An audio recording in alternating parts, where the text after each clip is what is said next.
nama saya Vanessa Kamalo, nama saya Laura Panto, Nama saya Icur Kasih. nama saya Fira Tamarau. Nama saya Stephen Pangkuan. Pada saat ini kami akan memberikan refleksi dari Lukas 2 ayat 11 sampai 12. Sebelum itu, marilah kita buka dengan doa. Dalam nama Bapa dan Putra dan Roh Kudus. Amin. Allah Bapa yang baik, terima kasih karena Engkau telah mengumpulkan kami di tempat ini untuk memulaikan aktivitas kami. Kami mohon lindungilah kami dari awal, pertengahan hingga berakhir dengan baik.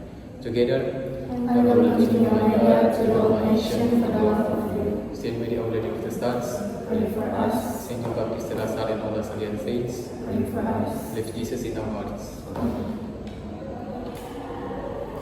Ayat yang akan kami pilih adalah Lukas 2 ayat 11 sampai 12. Hari ini telah lahir bagimu juru selamat, yaitu Mesias, Tuhan di kota Daud. Inilah tandanya bagimu, kamu akan menjumpai seorang bayi yang dibedung dan terbaring di dalam palungan. Refleksi dari saya dari Lukas 2 ayat 11 sampai 12 ini mengajarkan bahwa Tuhan bekerja melalui kesederhanaan, mengangkat orang biasa dan mengajak kita hidup rendah hati serta membagikan kebaikan dalam kehidupan kita. Dalam kehidupan sehari-hari kita di zaman yang sekarang, ayat ini sangat mengingatkan kita untuk tidak minder dengan keadaan kita, karena Tuhan dapat memakai siapa saja, bahkan orang biasa pun seperti para gembala yang pertama kali menerima kabar kelahiran Yesus. Selain itu juga, kerendahan hati adalah sikap yang membuat hubungan kita dan orang lain menjadi lebih damai. Jika kita menerima kebaikan dari Tuhan, kita sebaiknya membagikannya kepada orang lain, persis seperti para gembala yang menyebarkan kabar sukacita itu. Ayat ini juga bercerita bahwa Yesus lahir sebagai penyelamat, tetapi lahir bukan di tempat mewah, melainkan hanya terlahir di palungan, tempat yang sangat sederhana. Hal ini mengajarkan kita untuk hidup tidak harus mewah, supaya kita bernilai, sebab yang terpenting bukanlah apa yang kita miliki, tetapi hati Yesus yang tulus, sikap rendah hati, dan kebaikan yang kita tunjukkan kepada orang lain.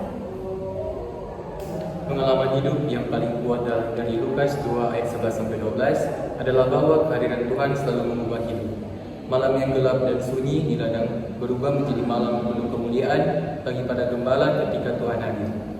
Dalam hidup saya pun ada hari-hari yang terasa berat, bahkan berat dan gelap.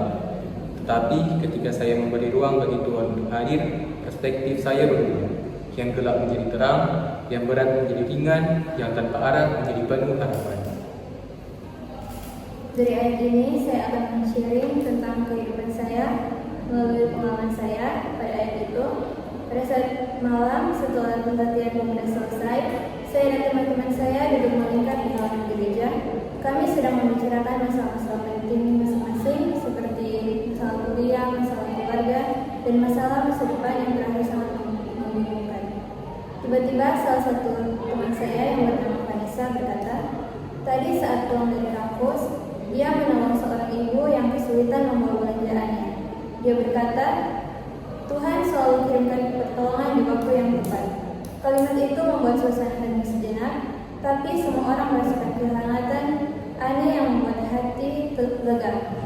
Kami sadar, lewat peristiwa sederhana, Tuhan sedang mengingatkan bahwa harapan selalu hadir, bahkan dalam bentuk paling kecil. Malam itu, kami pulang dengan hati yang lebih damai, seakan kami pun telah mendapat tanda yang menguatkan seperti kisah lama yang sering kami dengar saat Natal. Ayat ini juga mengingatkan bahwa cara Tuhan Ayat ini mengingatkan bahwa cara Tuhan bekerja seringkali jauh berbeda dari cara manusia melihat kemuliaan.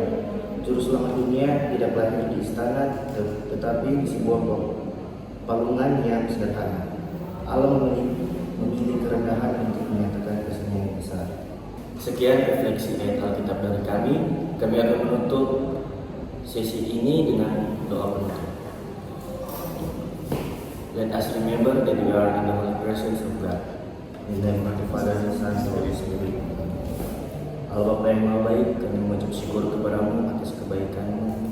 Sampai pada saat ini kami bisa saling berbagi refleksi ayat Alkitab. Kiranya dari refleksi kita masing-masing dapat kita terapkan di kehidupan kami masing-masing dengan lebih baik lagi.